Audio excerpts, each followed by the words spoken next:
Hey, hello all, welcome to my YouTube channel. So in this video we are going to cover all the important functions of NumPy.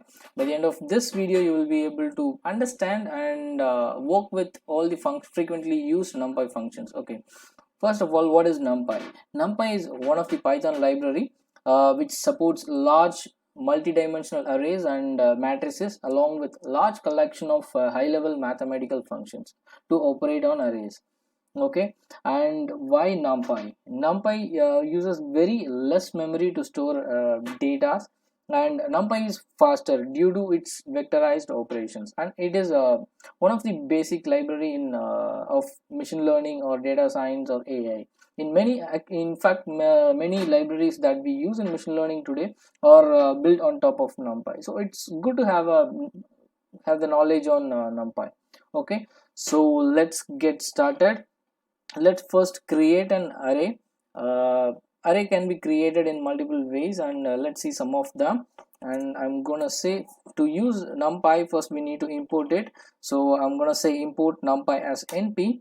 And for this tutorial I am using a Jupyter notebook. So if you don't have a Jupyter notebook installed on your system, don't worry, I have given the installation link in the description below. You can follow the instruction and install it on your system. Okay, let's create an array first.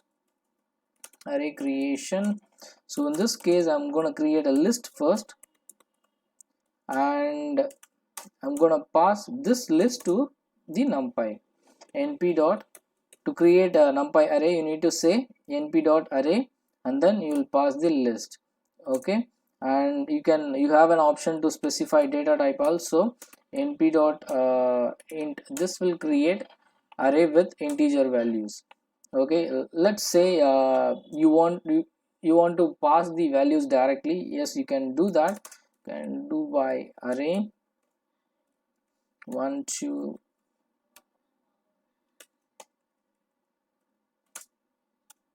and data type we will say np dot float.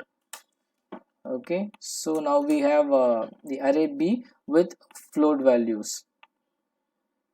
So this is a like one dimensional array. You can check the dimension by saying array dot ndim. Okay, this will give you the dimension of particular array. So let's say you want to add like 5 to each and every element of this array. Yes, you can do it. NumPy performs element wise operations, which means like if I say a plus 5, a plus 5, a will be added to each and every element of my array. Okay, and in the same way you can perform multiple arithmetic operations.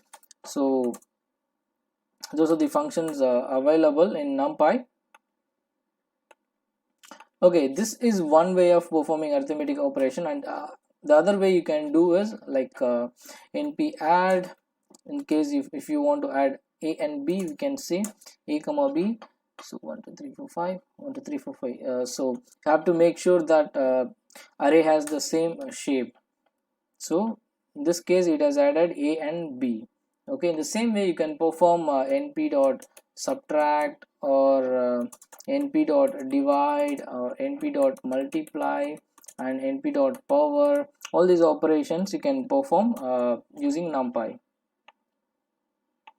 Okay, let's create an 2D array now. So to create an 2D array, what you need to do, let's call it c np dot array, and then we will say you have to create array of arrays. Okay, 1 2 3 and comma 3 4 5.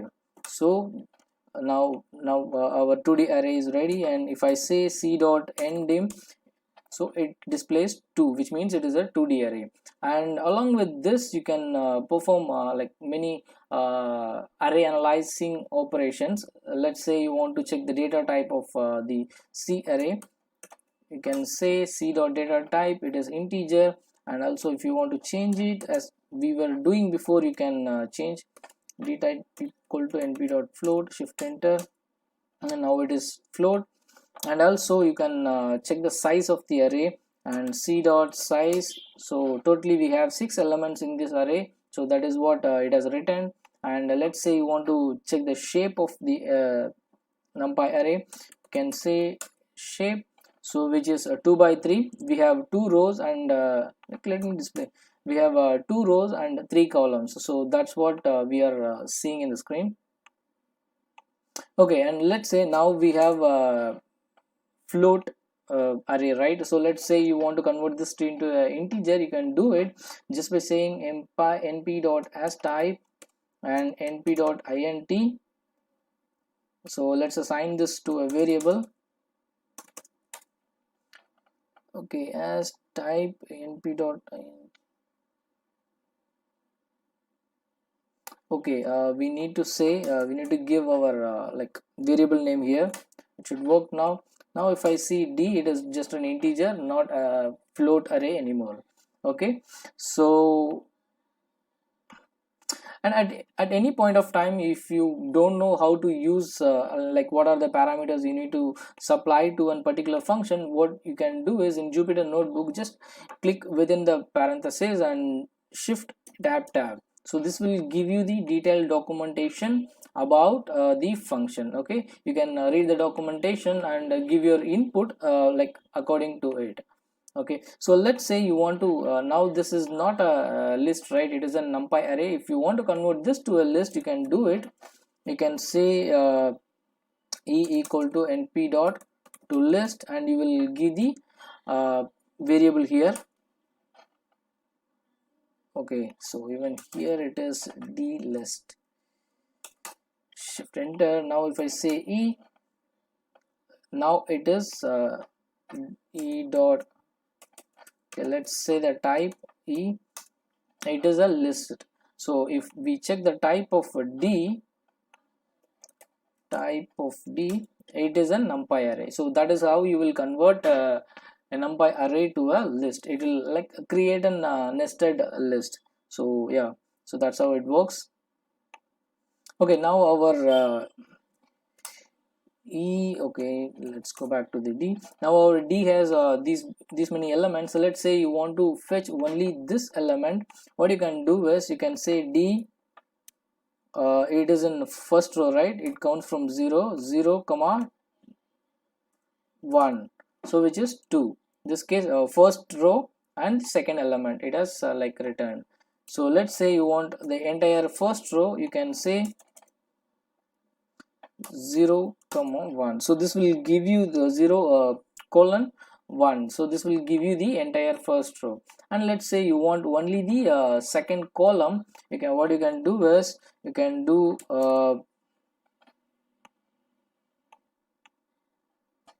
okay, colon comma, and the in this case we want the second row, right? 0 1. So first row, first column it is 1. This will give you the values of that particular column. And let's say you want to interchange the rows and columns. What you can do, d colon minus 1. This will interchange the rows and columns. See, now the first row is at the place of second row, and the second is in first. So that's how you need to interchange the arrays. And also you have an option to return boolean values. Let's say f equal to d lesser than 2. Okay, we'll say f, okay, what did I do? Okay, f, now f will have one true where the values are lesser than 2. Okay, let's display the d here. So we have only one element which is lesser than 2. Okay, so if you want to get only that element, what you can do is g f, this will return, okay, g equal to df. So now our g will have one element which is lesser than 2. Okay, so let's move on to the reshaping. So now this is what our d array is, so which is like a 2 by 3 column. Let's make it 3 by 2, and we need to say shape equal to and 3 comma 2. So if I display the d now, so I'll have a different shape of array. So let's say there is one more way you can do it by assigning a variable, let's say h and np dot resh d dot reshape, and then you will pass on the variable value. That is one way, and this one is the another way of reshaping your arrays. Okay, now let's replace this second element to 0. Let's say that by d 0 comma here first element 0 and 1 equal to 0. Now if I display the array, now the second element is value changed to 0. That's how you will replace a value from an array. Okay, let's convert this to float value now. D dot as type and np dot float. And okay, let's say you have an excel and a few cells has in a not applicable or none type, so you can replace those cells with numpy's special variable nan. Okay, so let's say I'm gonna do the same here. So np dot nan. So now if I display d, the second element will have nan value. You can like easily fetch those nan values for analysis. Okay, let's say np dot is nan, and then if I pass the array, I'll get the output. So only the second element is nan here, so the second element is true. And yeah, let's move on to statistical operations. Okay, so functions. Okay, let me create an array with some values. Okay, n f equal to np dot array. Okay, I'm gonna give 1 2 3 4 4, and then one more array 1 2 3 4. Okay, and it should be array of array when we are creating 2D arrays.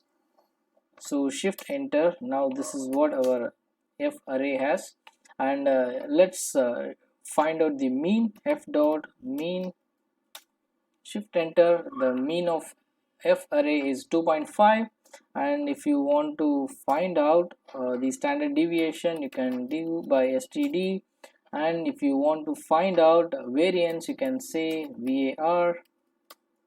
And let's say if you want to find out the largest element in the array, you can say f dot max, and if you want to find out the minimum value of the array, you can say min. Shift enter. And let's say if you want the sum of the f array, you can say sum, and if you want to the cumulative sum of the array f, you can say sum. Shift enter, you get the cumulative value of the array. And let's say you want to flatten array, you can do that as well. So let's say right now our d array has 3/2 values, and let's flatten it. H np d dot flatten. Shift enter. Now our h array will have the value of like it will have the one-dimensional array. So this flatten function has flatten the complete array. And let's say you want to okay, there's one more function similar to flatten, but it has a different relationship with the parent array. Let's say I'm flattening from d. Okay, so shift enter. Now this is what our array I is. So let me change one value of I. I'm gonna change 0 to 50. Shift enter. So now this value will reflect in our array d as well. So if I display d, here it is 50, but earlier it wasn't, it was just 1. Okay, but okay, this feature is not available in the flatten function. Okay, so let's move on to the random function, creating a sequence of uh, array values. So let's say you want to generate a random integer value from 1 to 50. Okay, you can do it. Okay, let's say random equal to np dot random dot randint 1 comma 50, and you want totally 20 element, 20, shift enter. Now this rand will have 20 elements, and if you want to reshape it, that also you can do on the same line, a reshape. So 25 by 4. Okay, so this rand array has uh, 20 element with 5 by 4 array shape. Let's say you want to create a sequence of 50 element, sequence of 50 number. Can do that also. Np dot arange function 50. This will create 0 to 49 element, totally 50 elements we have in this array. Okay, let's say you want, here you have an option to like uh, specify start and end value as well. Np dot arange and 1 to 10, shift enter. You have the you will get the value from 1 to 9. Always the last element is ignored here. The endpoint is ignored here. And also let's say you want to step 2, then you get 1, and the second number is skipped, and the third 3, and the fourth element is skipped, and fifth. In that order you get the output. Okay,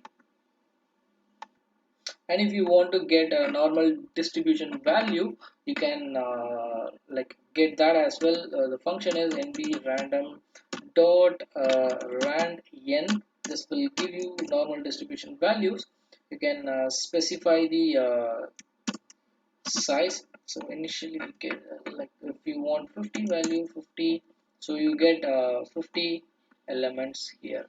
So that is a mix of negative and positive normally distributed value. Okay, so the next function we have is seed. Okay, np dot seed. Let's say 0.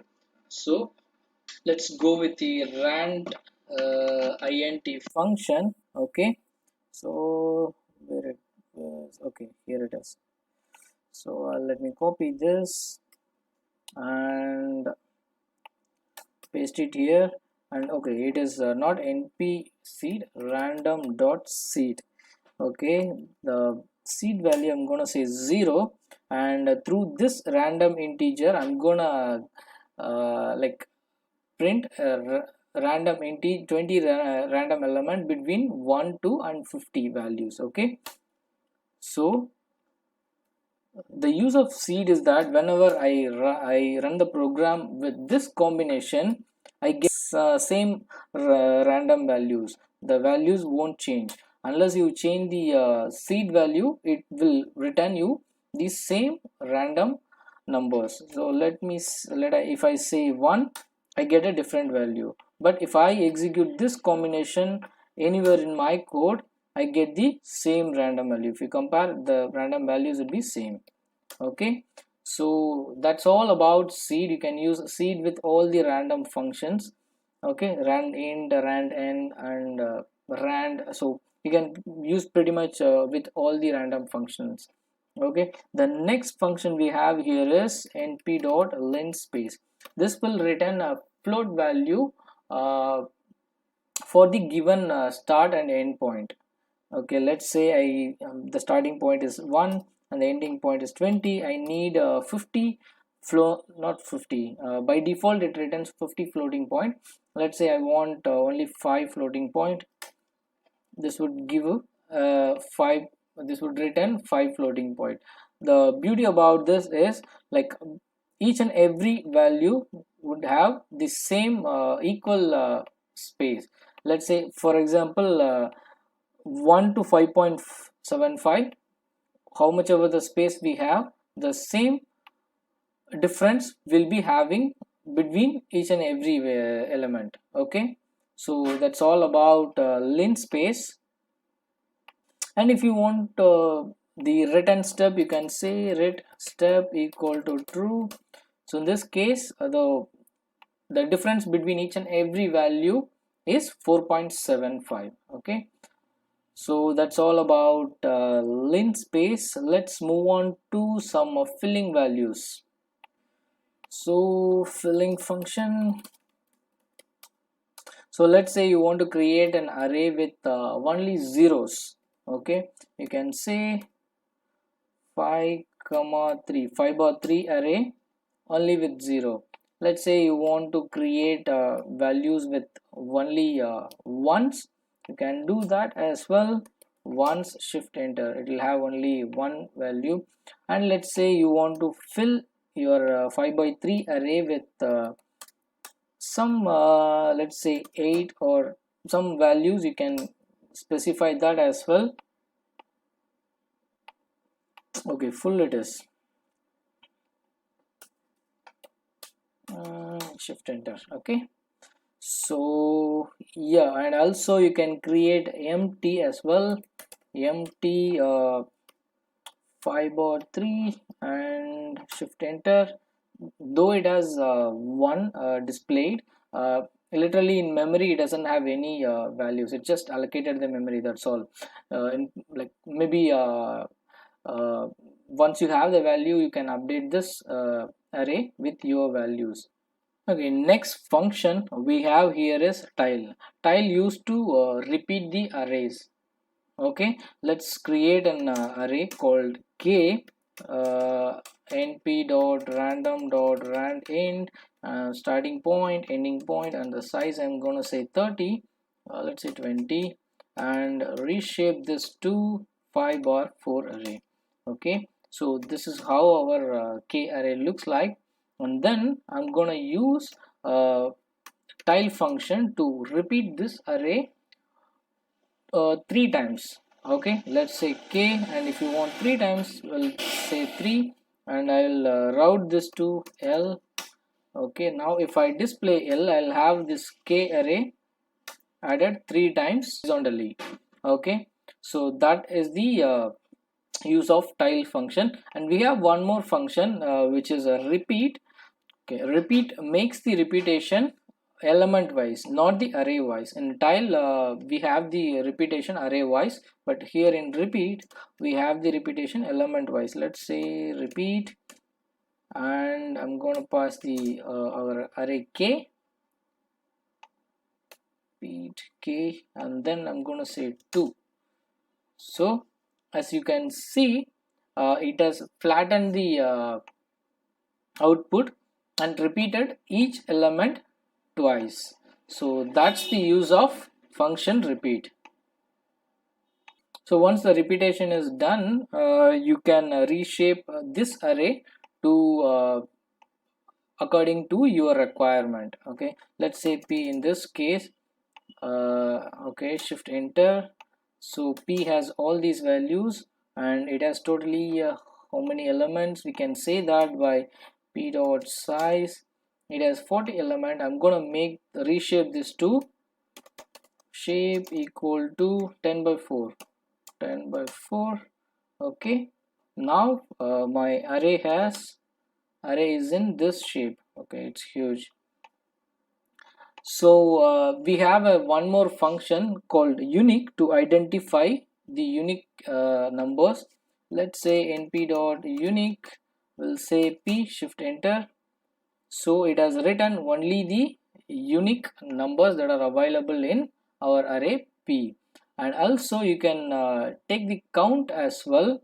So you can say unique and count equal to np dot unique, and I'll say the h I want, and shift tab to check the documentation, and we'll take the return count. and equal to true. Shift enter. So if I print the count, I'll have, okay, I should give p here, not h. P, shift enter, count. See, I get the count. As also, if you want to print the unique values, can say unique. So 1 we have 4 times in this array, and 3 you have 4 times. So 1 2 3 4. So the same way you can identify the count as well as the unique characters. Okay. Okay, let's move on to the next function, where. So let's say you have a condition, and based on that condition you want to replace the element, array element. You can do that by using this function. Let's say q and np.array and np.where. Let's say where p is greater than 10. Okay. uh, if it is greater than 10, let's replace it with uh, 20, and if it is lesser than uh, 10, then let's replace with 0. Shift enter. Now if I see the queue, so wherever p had a value greater than 10, it is replaced with 20, and wherever p had lesser than 20, that was replaced with 0. You can check the queue also. As you can see, the first, let's take only the first four like elements, 12 12 15 15, where here we can see 20 20 20 20. So it is replaced with 20. So that's how the where function works. Okay, let's move on to the next function, split. Split is used to split one single array into multiple arrays. Okay, so let's see how it works. I'm going to say r np dot split, and as a first parameter I'm going to pass array q, and the second parameter, like the order in which I want to split. I want to say first 4 rows in one array, and the last the second of next 4 rows in one array, and then last 2 arrays in uh, last 2 rows are in a different array. So in this order I want to split the array q, and on which axis I want to do it in row wise. Okay, 0 is for row wise operation. So if I say r, I have three set of arrays. One is with 4 rows, the other one is with 4 rows, and the last one is with 2 rows. Okay, and you can perform this operation in column wise as well. Okay, let's say yes, and the ratio would be, let's say first 2 columns and then last 2 columns in one row, and axis I'd say 1. Shift enter. Now if I say yes, so I get uh, first 2 columns in a single array, and the next 2 columns in a single array. So if you want to like want to see only that, where one array at a time, you can say 0, and for next array you can say yes 1. Okay, so we have two separate function as well to split the arrays into like row wise or column wise. So that is like instead of using axis 1 or 0, you can directly use v split or h split. V split is for uh, like vertical row wise splitting, and h split is for column wise splitting. Let's see how it works. V split, and I'm gonna give the same value as I gave for axis 0,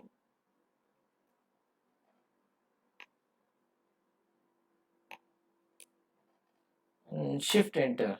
So vertically, the row wise, the operation is done.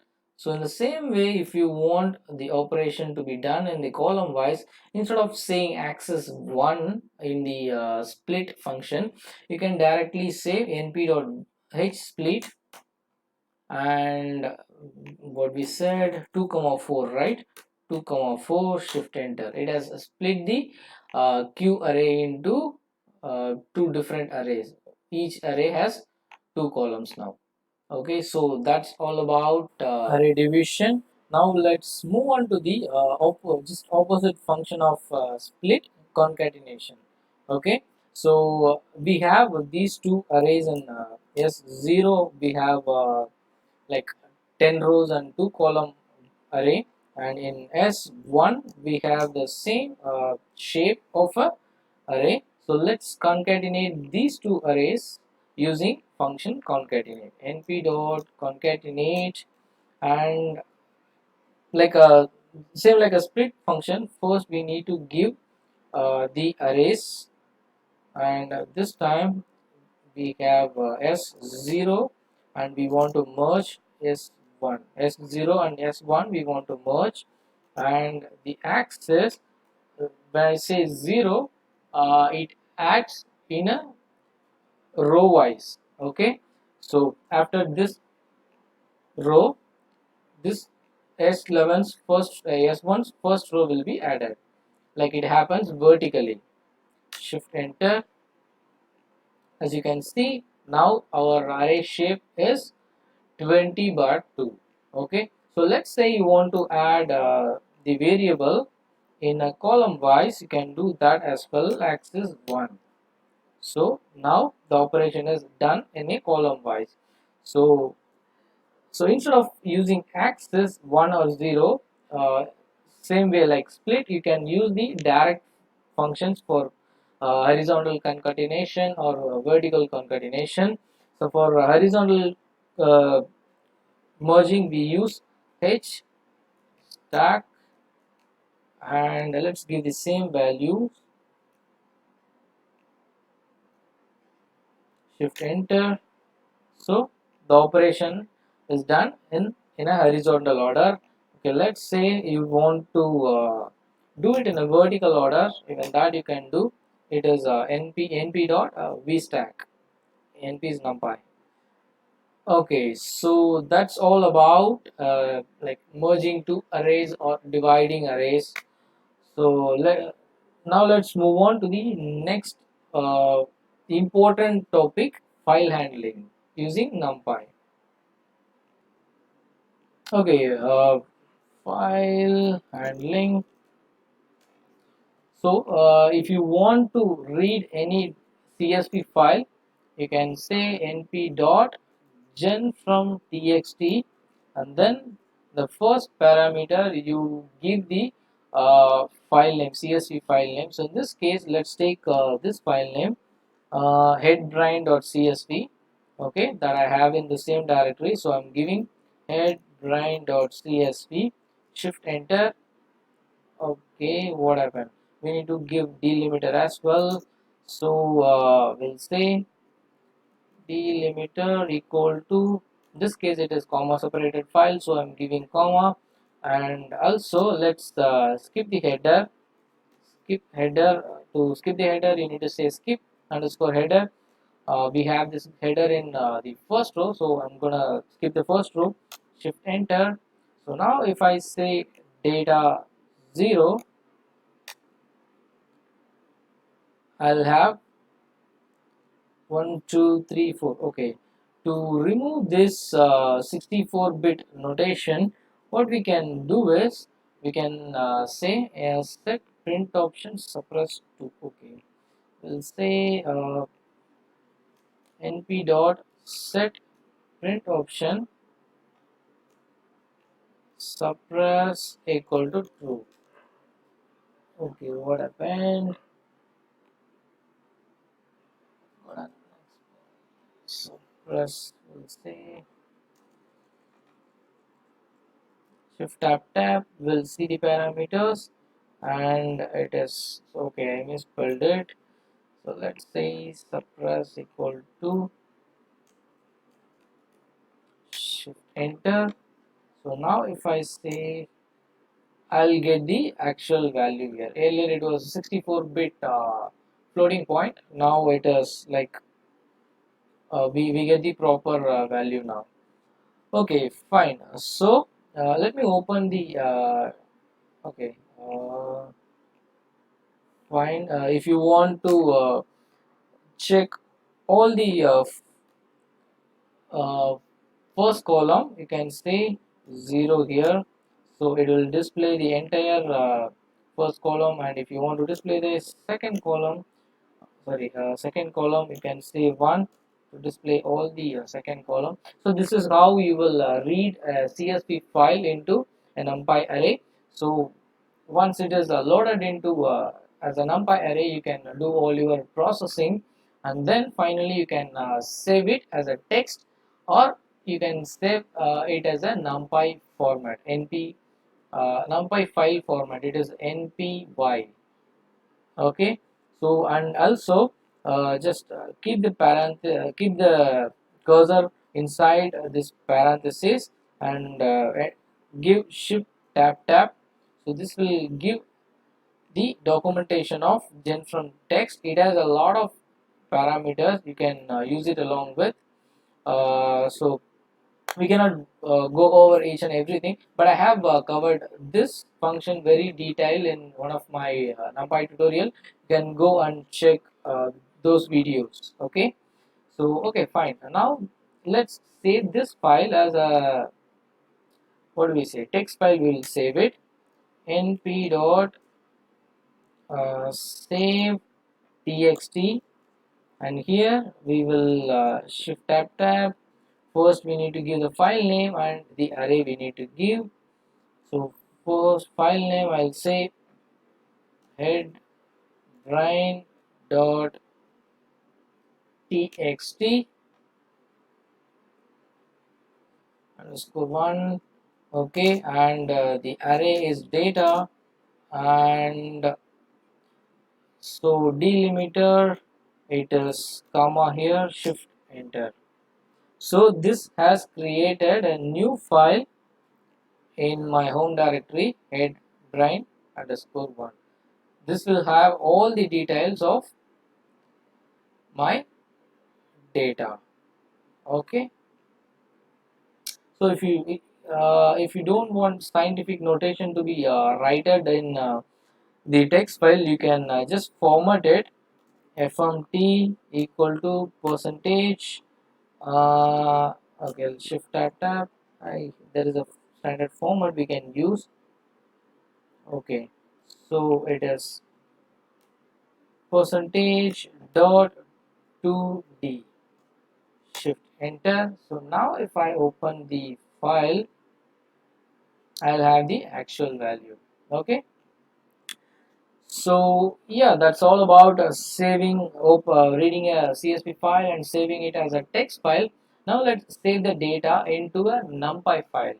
So there are many advantages of saving your data in a NumPy file, because it keeps the data formats as it is. So when you load it, it doesn't have to process all the each and every element. So it takes the like meta information from that npy file itself. Okay, np dot save, and this will say head brain dot npy, and we pass the data, shift enter. So if I see my home directory again, so this data is created. It is actually binary data, you will not be able to open it. And so if you want to read the data from that npy file, what you can do is np dot load, and then you can say head brain.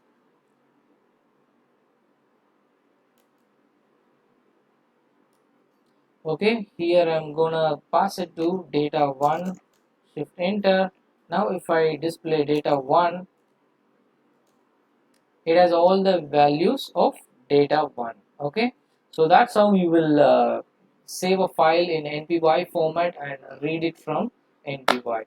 So let's say now we have data 1 and data 2, two set of files, right?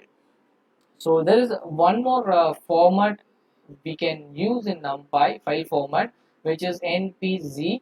npz is for like storing multiple numpy files. Let's see how it works. I'm gonna say np dot save z to save the to save multiple files. You can say in save z, and then shift tab file name. We're gonna say head brain.npz, and the data we are going to pass is data, and this one will pass data 1 as well, data 1. Shift enter. So this would have created a new file in my location. So now if I see I have head underscore brain npz as well. So let me open it. The same way I can open npz file also. np.load. I'll say head brain, and I'm gonna route it this to data2 variable. Shift enter. So if I want to display the files, I can say data2 dot files, shift enter. So I have only one file. How? Okay. Okay, we should not give the files inside the brackets. So now it should return me the proper values. Yeah, so we gave two data files as an input, and now we have got those two data files. So now if you want to display them, data2 open bracket, and we'll say arr01 for first file, which is data. Shift enter. And if you want to display the second file, you can say 1 enter. So yeah, and also you have one more function. If you want to read the data from text directly, you can say np dot load text. You can use this option. And so actually it is same as gen from text we use for reading csv file.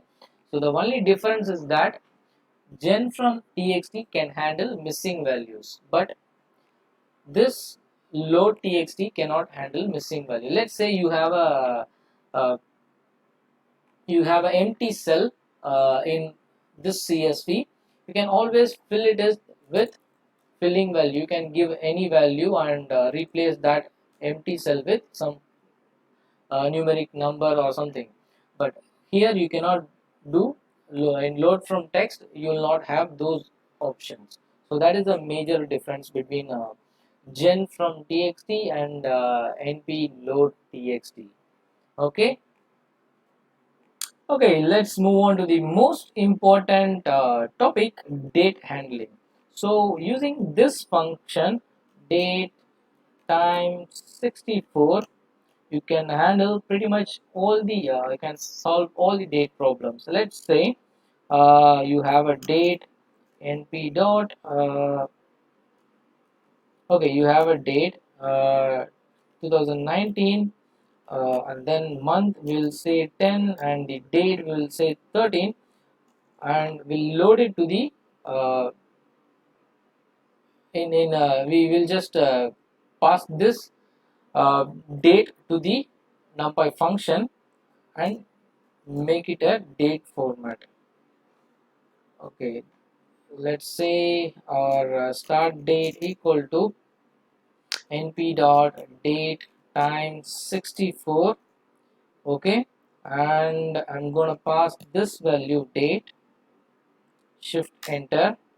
So now my start date is.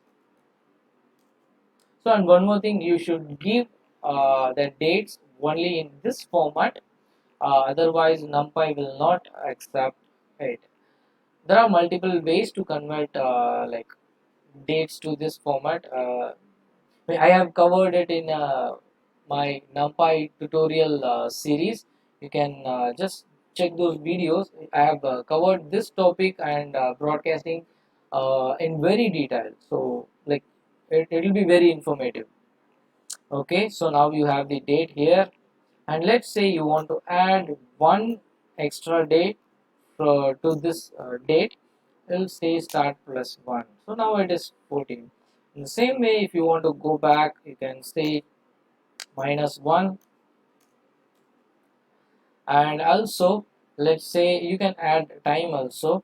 Date time, we'll say np dot date time 64, and we'll give the date the same. Okay, so we'll say 2019 10 13 and 00 hours, 00 minutes and 00 seconds. Shift enter, and let's say I want to add 6 hours to this time. Okay, you will say, we will call this as n time, and we'll say date underscore time plus np dot time delta 64, and then uh, we want to add 6 hours, right? 6 comma and h is for adding it's hours. So if you want to add hours, you can say h, and if you want to add minutes, you can say m, and for seconds it is s. So shift enter, and if I display the end time, I would get 000600. Okay, yeah. So that's how you will change the time, and also if you can go in reverse also. Like let's say you can reduce the 6 hours from this 13:12 a.m. and this time it is 12:18 p.m. 18:00. Okay, fine. So let's say you want to create the date between two values. We can do that as well using NumPy's arange function. So let's say dates equal to np dot arange. I'm gonna give start date, we have 13th, right? So the end date, I will make some modification. So we'll specify the end date here. So end date equal to, we'll say start date, start plus 20 days, start plus 20, and here I'm gonna say end date plus 1 because it always ignores the last element. Okay, so shift enter. Now if I display the dates, I'll have all the dates from 13 to 2 in my array dates. Okay, so that's how you will handle all your like date problems. So it is very easy in NumPy handling date, or like generating future dates or going back to the past. Everything is easy in NumPy. So yeah, that's all about dates. And I have missed to cover two topics. Let me cover that as well here. So let's create an array and sort it. Okay, let's say a np dot arange. Okay, we'll go with random dot randint starting value and ending value size. I'm gonna say uh, 20. Shift enter. Now this is what our array is, and if you want to uh, sort this array, you can say np dot sort a. So this would give you the order in ascending order. Let's say you want to sort this in descending order, you will say np dot sort minus a. So this will sort your array in the reverse. So, okay, okay, you need to add like negative sign here as well. So you would get the actual value. Okay, fine. That's all about sorting. Like, and you can. There is one more, two more functions, argmax and argmin. This will give you the index of sorted value. Okay, let's shuffle this first. Now our A is okay. It is not sorted out. So let's use this. let's say you want only the indices of sorted value. What you can do is you can say b equal to argmax and a np dot argmax. So this b will have only the, oh sorry, that is argsort. So b will have all the indices in a sorted order. Let's say like in the 14th position we have the first value, which is this one. So in this way it will have only the indices. If I want to print it, print a sorted values, you can say a, which is our original array, and I'm going to pass the b. Instead of sorting out, I'm just saying b. This will give me the proper order.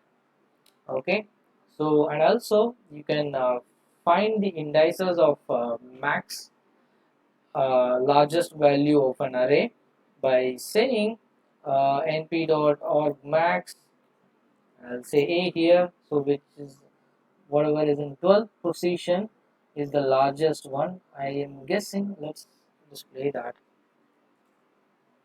which is 19. Yeah, so and also you can